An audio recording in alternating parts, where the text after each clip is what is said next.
자, 각 당의 비전을 들어보기 위해서 마련한 시간입니다. 각 당의 브레인 만나고 있어요. 지난주에는 민주당의 브레인 홍익표 민주연구원장 만나봤고요. 오늘은 국민의힘의 브레인 여의도연구원 지상욱 원장 만나겠습니다.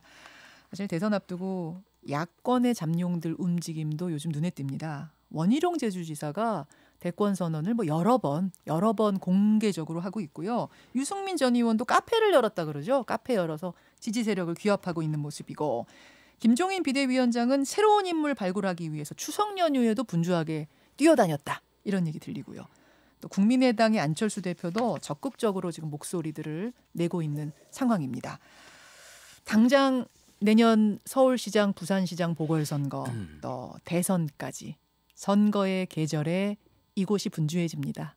여의도 연구원 지상욱 원장 직접 만나보죠. 어서 오십시오. 네, 안녕하세요. 오랜만입니다. 원장이 돼서 돌아오셨네요. 떨어지고 돌아왔습니다. 지난주에 저 홍익표 민주연구원장 나오신 인터뷰 혹시 보셨어요? 예, 나중에 그 스크립트로 봤고요. 그러셨구나. 기왕이면 같이 얼굴을 맞대고 그러게요. 대담과 토론했으면 더 좋았겠다 하는 생각을 했었습니다. 한번 그런 자리도 마련할게요. 예, 나중에 마련해 주세요. 마련할게요. 진짜 그러니까 각 당의 큰 그림을 그리는 분들하고 나와서 이렇게 이야기를 하니까 얘기가 화기애애하고 뭔가 이제 큰 비전 이야기 같은 게 좋더라고요. 그 홍익표 원장은 제 바로 옆 지역구 의원 아니십니까? 거기다가. 예, 그렇죠. 그래서 그분이 임명되셨을 때 제가 축하 인사도 보냈고요. 또 한 뵙기로 또 했는데 자리는 저희가 마련하겠습니다. 만나면 우리 정치가 이제 정쟁으로부터 이제 불필요한 에너지를 소진하지 말고 정책 협력, 정책 대결을 하자. 네. 그래서 양 연구원이 함께 정책 토론회 장을 좀 열자. 예, 좀 이런 좀 제안을 좀 하고. 그러실 생각이세요? 그렇게 열고 싶습니다. 아니 왠지 홍익표 원장 받으실 것 같은데요, 그 제안? 그걸 안 받으면은 오히려 잘못되신 거 아닌가요? 자, 그 제안을 해보시고 여기서도 한번 장을 또 마련해보고 그렇게 오늘 공개적으로 하고요. 이제 제안을 드렸으니까 답변을 기다리겠습니다.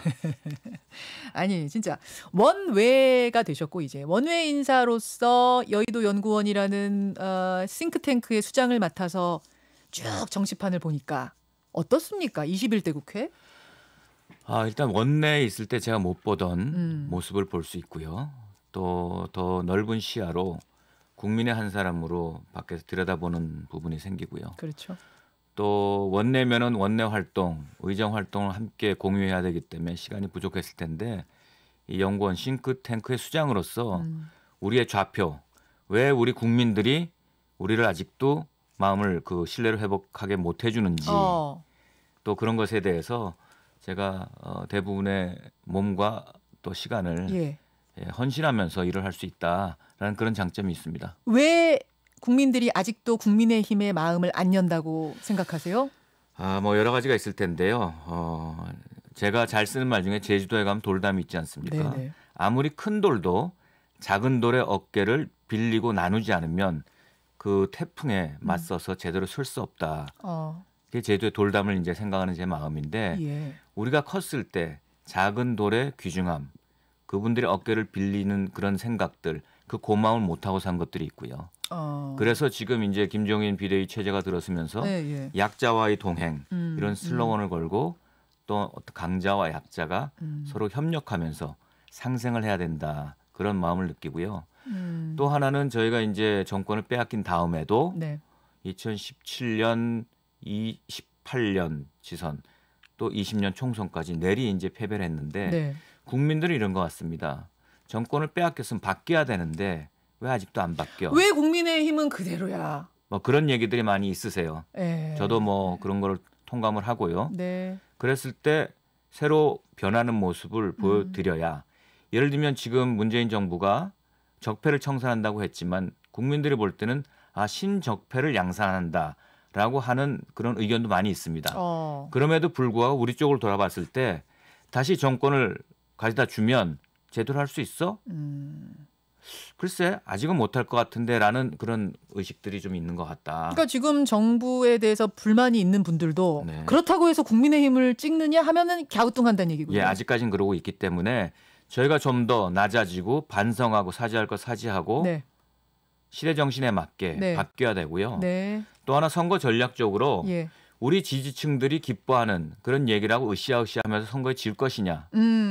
아니면 지금 더불어민주당은 어떤 면에서 중도층이 볼 때 중도 보수 정당화 됐습니다. 우리는 오른편에 있거든요. 네. 그러려면 우리 옛 땅을 찾으려면 왼쪽으로 갈 수밖에 없는 거 아니에요. 그걸 비판하지 마시고 그렇게 가서라도 또 저쪽의 아젠다를 우리가 먼저 선점하고 네. 또 시대 정치에 맞게 예. 세팅을 하면서 선거에 이길 것이냐. 그 두 가지를 놓고 우리가 선택을 해야 됩니다. 그 이야기 참 지금 그러셨어요. 지지층만 보면서 박수 받고 환호 받으면서 으쌰으쌰하면서 결과적으로는 선거에 지는 길. 네. 그 길을 지금까지 왔다고 보세요. 근 몇 년을. 그런 것들이 있죠. 그렇기 때문에 우리가 새로운 뭐 기본소득이든 이번에 경제 3법이든 이런 걸 얘기할 때 비판이 나오는 게 그건 시대에 맞는 흐름에 거스릴 수 없는 저는 물줄기라고 봅니다. 그러면 기본소득 김종인 비대위원장이 내세우는 뭐 기본소득제라든지 지금 공정거래법 3법 사실은 전통적인 지지층 내부에서는 공정거래법 3법이면 경제 3법, 경제 3법 등등 뭐 공정거래법도 지금 얘기하고 계시고요. 그중에 하나죠. 네, 그중에 하나로 이런 것에 대해서 지지층에서는 아니 국민의힘이 왜 그래? 뭐 이런 얘기도 하시거든요. 그럼에도 불구하고 맞는 길이라고 보세요? 왜냐하면 이거는 그 기업을 힘들게 하자는 게 아니고요. 투명하게 해서 더 기업을 건강하게 하자는 그런 뜻입니다. 그렇기 때문에 이제 이런 거거든요. 이 나라 누구 거냐? 국민 거 아니겠습니까? 물론이죠. 대통령 거 아니잖아요. 네. 대통령 국민이 권한을 줘서 잘 경영해달라고 신부를 시킨 거거든요. 그럼 지금 우리나라의 대기업의 주식회사들은 작은 지분을 가진 오너들이 대통령과 마찬가지로 대다수 주주들이 이를 몇 개 잘 경영해달라고 맡긴 겁니다. 그렇죠. 그런데 그 작은 지분을 가지고 투명하게 경영을 하는 게 아니라 소유를 하려고 했기 때문에 지금 여러 가지 문제들이 발생해 왔던 거거든요. 그래서 소유와 경영을 분리하는 입장에서 좀 봐야 된다. 발상의 전환해야 된다는 것이고요. 경제 자유와 민주화는 자유화가 필요하죠. 네. 정말 자유롭게 경쟁할 수 있어야 되는데 민주화를 통해서 공정한 룰을 만들어줘야 된다. 그래야 되는 것이고 그건 양바퀴로 같이 굴러가는 것이고요. 또 지금 노동법. 네, 노동법. 지금 노동법. 지금 민주당에서는 이걸 해고를 마음대로 하기 위한 거다. 노동법 만들면 김종인 비대위원장이 경제 3법 얘기하면서 노동법 같이 가져가자고 하니까 민주당에서는 뭘 의심하냐면 그 이름이 노동법이지 노동자 해고 자유롭게 하려고 하는 고용주들 돕는 법 아니냐 이렇게 반대하는 건데요. 예. 그리고 또 이 시기에 노동자한테 가혹하다. 그렇죠. 이런 얘기를 하는데요. 현재 노동법은요. 개발 시대 40년 전의 개발 시대 정말 저임금 제조업 공장에서 노동자를 위한 그런 법으로 만들어진 겁니다. 40년 전에. 지금 4차 산업 시대 아니겠습니까? 그러니까 말하자면 전태일 열사 그 시절 거다. 뭐 꼭 그분을 뜻하는 건 아니지만 과거의 법으로 지금 4차 산업 시대 때 어떻게 대기업 노조를 보호하는 형태로 갈 수 있냐. 10%의 대기업 노조가 아니라 알겠습니다. 90%의 일본 노동조를 해야 되는 거고요. 같이 가야 된다고 보시는 거군요, 결국. 그럼요. 그거는 그 양바뀌고 하나 더 말씀드리면 논의하자는 겁니다. 경제 3법과 맞바꾸자는 게 아닙니다. 그렇기 때문에 왜 논의도 안 하고 반대를 하냐. 이 시기에 왜 안 되냐. 지금 당장 하자는 게 아니고 논의하는 거니까. 근데 그렇게 얘기하는 건 매사에 왜 이렇게 정치공학적으로 대응을 하느냐. 알겠습니다. 알겠습니다. 그나저나 당 내부 얘기를 좀 해볼게요. 일단 뭐 정당의 목적이 교과서에서 보면은 권력 획득해서 자신들의 소신을 펴는 거 아니겠습니까? 그러려면은 선거에서 일단 이겨야 되고 가장 눈앞에 있는 선거는 서울시장 선거, 부산시장 선거, 그 다음에는 대선. 단도직입적으로 어떻게 전망하세요? 전망이라는 거는 저희가 최선을 다했을 때 국민이 주시는 결과라고 생각하고요. 겸허한 마음으로 최선을 아까 말씀드린 대로 환골탈태해서 노력을 하겠다. 지금 당장은 내년에 있는 서울시장 후보만 얘기를 하시면 부산에 계시는 분들이 섭섭해하십니다. 서울과 부산의 시장 보궐선거인데 저희는 지금 어떤 분들이 가장 경쟁력이 있고 승리할 수 있는지 하는 분들을 발굴하고 찾기 위해서 연구원 내에서 다방면으로 노력을 하고 있고 그 서울 시민 또 부산 시민 대선을 따진 국민들이 바라는 서울시장상, 부산시장상, 대통령 후보상은 과연 어떤 상일까 하는 거를 지금 저희가 연구하고 계시죠. 프로토타입을 만들기 위해서 좀 고민하고 지금 준비 중에 있습니다. 사실 보궐선거 같은 경우에 시장선거, 보궐선거 같은 경우에는 여건이 좋다는 얘기들은 하거든요. 국민의힘 쪽에. 근데 후보가 없다 이런 얘기가 나와요. 뭐 후보는 아직 저희가 이렇게 노출되거나 뭐 민주당의 대선 후보처럼 활동을 아직 시작 안 해서 그러시는데 지금 후보들은 잠재적으로 이름이 드러난 분, 또 숨어 있는 분, 또 가려져 있는 분들도 많이 있을 수 있습니다. 그건 이제 시간이 되면 많이 있을 수 있는 겁니까? 많이 있습니까? 지금 찾고 있으니까 지금보다 늘어날 것이고 또 제가 말씀드리고 싶은 거는 저는 지금 유권자의 마음은 시장에 가서 생선 가게에 가서 정말 가족들을 위해서 신선하고 맛있는 또 경제적인 여건도 같이 함께 고려를 해야 될 텐데요.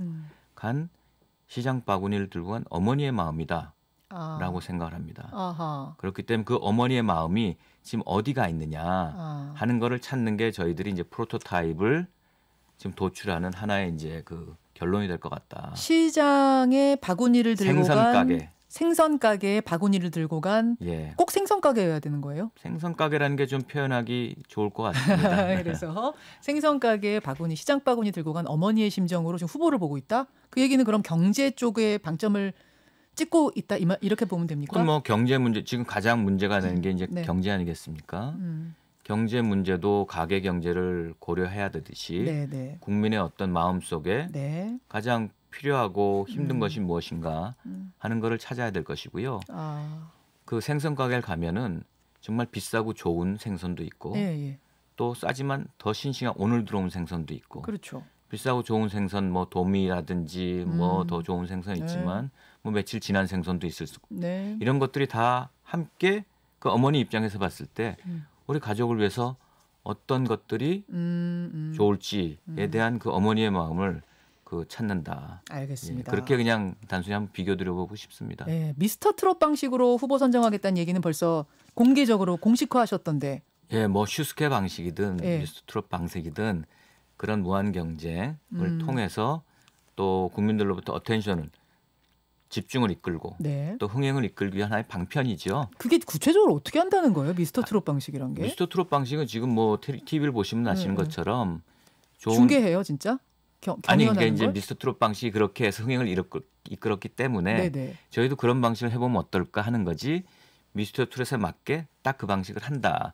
그건 노래 부르고 끼를 발산하면 되는 거 아니겠습니까? 그렇죠. 그것만 같이 똑같이 할 수는 없죠. 그러니까 뭐 노래를 부른다는 의미는 아니지만 어떤 유튜브라든지 뭐 이런 걸 통해서 공개적으로 발언을 하게끔 하고 거기서 또 사람을 피라미드식으로 이렇게 추려가는 방식이 되는 건가 궁금해서요. 그건 지금 이제 논의 중이니까 아직 결론은 나진 않았지만 그런 국민들이 즐거워하고 환호할 수 있는 그런 방식을 해보자. 즐거워하고 환호할 수 있는 고기의 방점이 있는 거예요? 그러니까 이제 경쟁 방식은 그런 거고요. 그렇습니다. 알겠습니다. 지금 이제 당 밖에 있는 홍준표 전 대표가요. 어제 페북에다가 이런 걸 쓰셨더라고요. 김종인, 안철수 등등등 야권이 다 손을 잡고 하나가 돼서 선거를 치러야 한다. 안철수 대표와 국민의힘이 함께 서울시장 선거를 치를 가능성이 얼마나 있다고 보세요? 뭐 미래에 대한 가정을 지금 현재 말씀드리는 건 부적절하다고 보고요. 원장님이시니까 원장님은 미래를 생각하고 계셔야 되잖아요. 그거는 이제 저희가 조사 분석을 하면서 미래를 설계해 나가는 거지. 저도 부족한 사람이고 지금 당 지지도가 이렇게 모멘텀을 살리지 못하고 하는 것도 여연의 책임이 있다고 생각합니다. 그래서 제가 국민께 좀 송구하게 생각을 하고 홍준표 전 그 선배께서 말씀하셨던 그런 내용들은 잘 생각해 봐야 될 게 지난 총선 때도 보면 보수는 합치면 이긴다. 그런 논리를 갖고 했던 거 아니겠습니까? 맞아요. 참패했습니다. 참패했죠. 그런 시대 정신을 이끌지 못했고 우리가 변하지 못했기 때문에 아까 말씀드린 대로 근본이 안 변했는데 합치면 뭐가 달라지냐 하는 그런 시각으로 보는 국민들이 상당히 많으세요. 저는 그래서 2017년 초에 제가 이제 새누리당 있을 때 임명진 비대위원장 시절이었는데 그때 굉장히 강력하게 투쟁을 당을 해체하는 수준의 제2의 개혁을 해서 우리가 모두 광야에 나가서 sak풍을 맞으면서 사죄를 하고 국민의 마음을 얻을 때까지 그 기간을 가져야 된다라고 강조를 했는데 그때 그렇게 제대로 못했거든요. 그렇죠. 그리고 3년이 지나온 거 아니에요? 그 시기를 놓친 게 너무너무 통탄하고 아쉽다. 지금이라도 우린 바뀌어야 된다. 바뀌어야 된다. 합친다고만 될 일 아니다. 그렇습니다. 그 말씀이세요. 지상욱 원장도 서울시장 후보로 거론되고 계시던데요. 그 제가 옛날에 2010년에 이회창 총재 당에 있을 때 한번 나왔던 경험이 있어서 그런 것 같은데요. 저는 지금 생각해 본 적이 없고요. 생각은 해보신 적 없지만 그다음에 지금 저는 여의도 연구원장으로 그 일을 맡아서 해야 되고 그 후보를 발굴하고 당선시켜야 되는 그런 책무를 가지고 있는 사람입니다. 사실상 그럼 이 질문은 성립하지 않겠네요. 그렇게 봐주시면 좋겠어요. 찾으러 다녀야 되는 사람이니까. 그렇죠. 자기를 찾을 수는 없으니까. 그 정도로. 알겠습니다. 뭐 이제 서울시장, 부산시장 선거도 그렇고 대선도 그렇고 결국은 후보들을 찾는 과정이고 그 과정에서 당 외에 있는 인사들, 그러니까 말하자면 홍준표 전 대표 같은 분들, 무소속으로 당선된 사람들의 복당 문제 얘기가 나오더라고요. 네. 어떻게 보세요? 복당이야 그 당의 발전과 미래 선거의 전략적인 전술적인 측면에서 종합적으로 판단해서 지도부에서 할 거라고 생각합니다. 제가 뭐 복당이 된다 안 된다 말씀드릴 그 자리에 있다고 생각 안 하고요.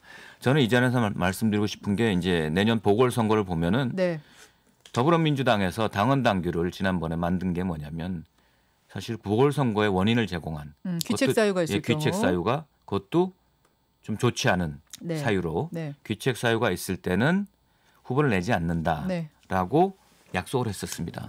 제가 안타까운 건 지금 보면은 지난주 홍익표 원장도 나오셔서 후보를 내서 국민한테 평가를 받는 것이 옳다라고 했는데 굉장히 궤변스럽다 이렇게 생각을 하고요.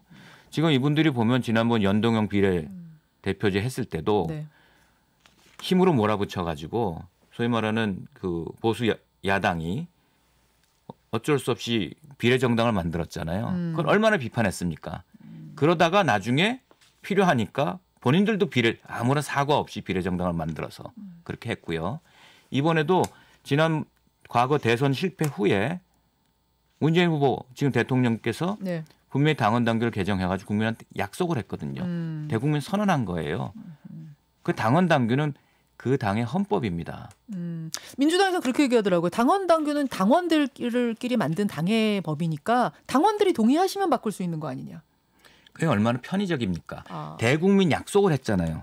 알겠습니다. 국민하고 약속을 그렇게 한다면은 국민들한테 편의에 따라서 헌법도 바꿔서 하자. 매번 이런 식으로 돼버리기 때문에 그렇게 편의적으로 국민들을 가볍게 생각하는 건 오만에 쩔었다. 이제는. 쩔었다. 자, 원장님. 그 홍익표 원장님하고 자리를 진짜 만들어야겠네요. 그렇죠. 두 분이 같이 얘기할 게 많네요. 오늘은 일단 여기까지 하겠습니다. 알겠습니다. 고생하셨습니다. 고맙습니다. 국민의힘 여의도 연구원의 지상욱 원장이었습니다. 김현정의 뉴스쇼는 청취자 여러분의 참여로 이루어집니다. 트위터, 페이스북, 레인보우 게시판, 그리고 단문 50원, 장문 100원의 유료 문자 샵 1212, 우물정 1212 통해 참여하실 수 있습니다. 김현정의 뉴스쇼, 여러분과 함께 만듭니다.